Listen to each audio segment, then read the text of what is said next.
the water we drink, water quality and equity.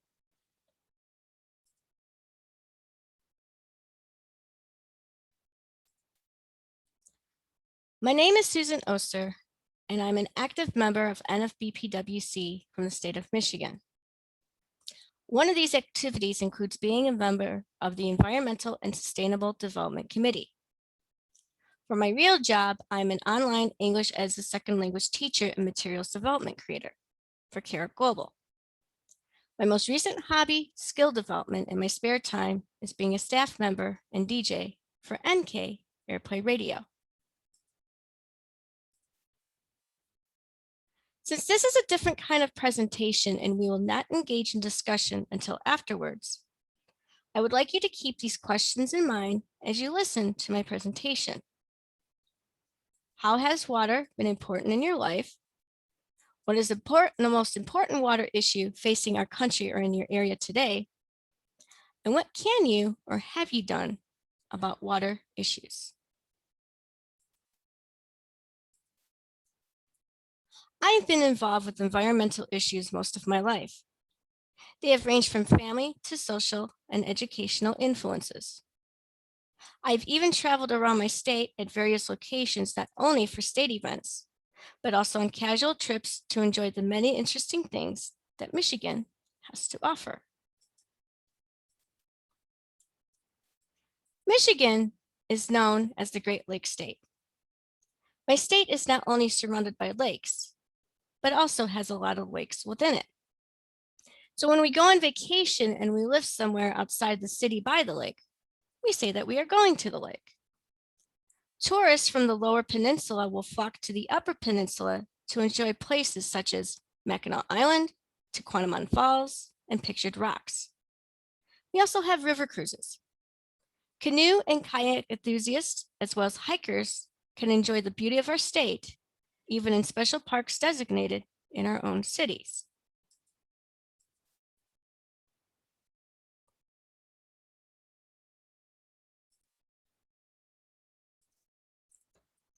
So how did I flow into this topic? As you know, within the last few years, Michigan has made headlines with various issues connected to water. The biggest issue that made headlines several years ago was the Flint water crisis. In summary, the city of Flint was looking to change to a new regional water system and wanted to save money at the same time. During this little water crisis, residents felt like something was amiss with their water. They were insisting and pleading to anyone who would listen that the water smelled and tasted a little funny. Local doctors working with their patients asked the government for help. It felt as if their pleas were falling on deaf ears, even when reaching out to the media.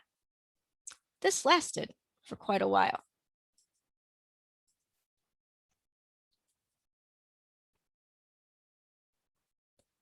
Finally, a pediatrician by the name of Dr. Mona Hana Atish blew the lid off the issue and discovered that her patients not only showed signs of elevated lead levels, but that a lot of people were getting severely sick. Pretty soon, Michigan became headline news, and everyone from celebrities to news outlets were not only reporting and discussing the issue, but were criticizing how the events were handled. Some sources were quick to point out that since Flint, Michigan is mostly populated by African Americans and other lower class folks, that perhaps this ignorance has a lot to do with it. There have even been lawsuits filed against public officials on behalf of the citizens of Flint. Most of these settlements have happened out of court with some compensation. However, to the residents of Flint and most of the country, they do not feel it's enough. And the conversation continues. Today, residents are still struggling to ensure their own personal safety to bathe, drink, and even cook with clean water. They've had to change their lifestyles dramatically by using either water filtration or bottled water, which can lead to plastic waste issues. But there is hope. Flint is in the process of replacing all the damaged lead pipes from the corrosive water that was left untreated during the crisis. Thus far, 6,000 damaged pipes have been replaced, with at least 5,000 of them still needed to be done. As far as the date or deadline for this completion, it's difficult to say at this point because it has taken longer than expected. While talking on the FLINT topic, we might as well flow into the topic of Michigan's infrastructure. A news report from WDIV Channel 4 reported on April 12, 2021, that Michigan's infrastructure was graded a D+ by the Biden administration. Illinois, Ohio, and Wisconsin were graded similarly, receiving C-, C-, and C, respectively. So what does infrastructure have to do with water? If it works properly, it can affect public health positively with safe drinking water and cleaner rivers and streams. However, if you have pipes that are corroded, aging, or have not been replaced, you not only are dealing with chemicals in the water such as nickel, lead, PFAS, and others that can make people sick, it could also create a public health crisis and unlivable, toxic cities. The final issue that has made Michigan headlines has been the ENBRIDGE 5 pipeline. It is a 63-year-old pipeline that was originally constructed during the Eisenhower administration. For the last few years, we have talked about it here in Michigan and have heard several presentations. While most of the pipeline is in Michigan, it also stretches to other states, including Wisconsin, Minnesota, North Dakota, and Ohio, to name a few.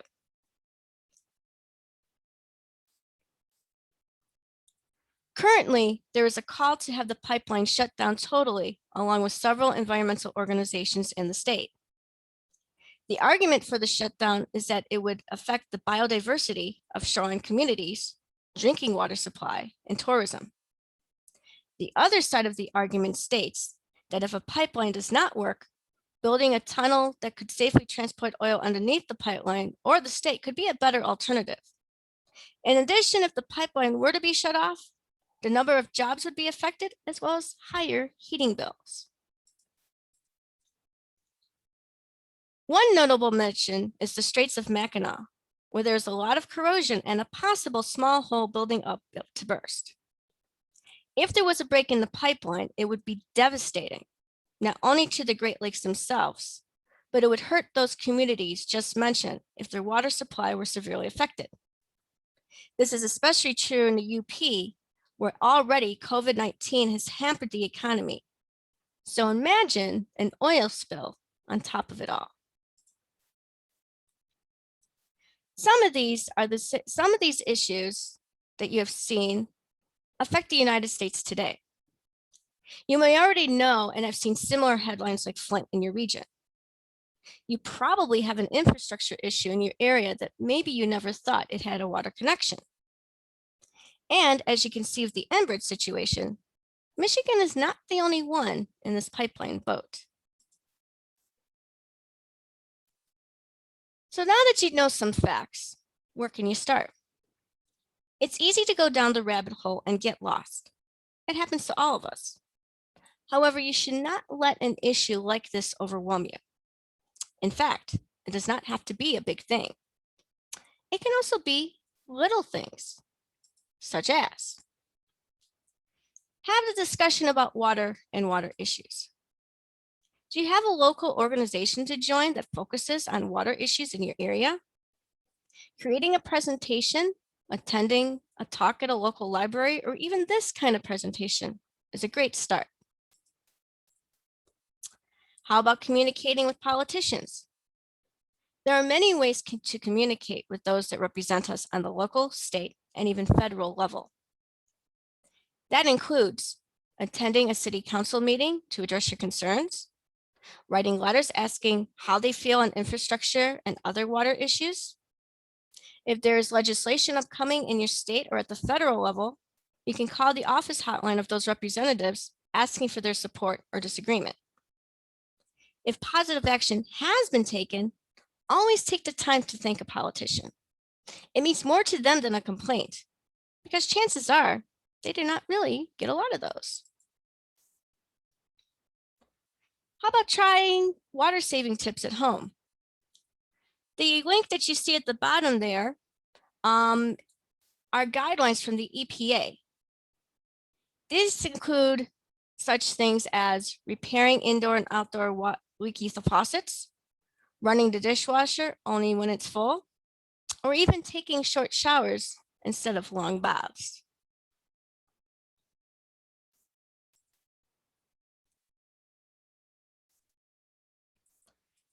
Next, learn and get involved with environmental organizations and communities. Do you know of an environmental group in your area that you can join? What are their concerns about water? Are they involved with any cleanups? If you do not have an environmental organization near you, try starting one yourself and offer cleanup programs once a month. Finally, do your own research and education. Spending time and reading up on the articles and the latest information for yourself is also important. You can share and exchange knowledge with others in your community. Before I finish, I would like to leave you with some personal poetic words of wisdom related to water. Water is an important resource. It covers our planet. We drink it, cook it, bathe with it, and wash with it. Our bodies are mostly made of water. When we misuse water and contaminate it, we are hurting ourselves and hurting the world. So what are you going to do to protect and save this resource? Remember that we are all part of the solution. Thank you.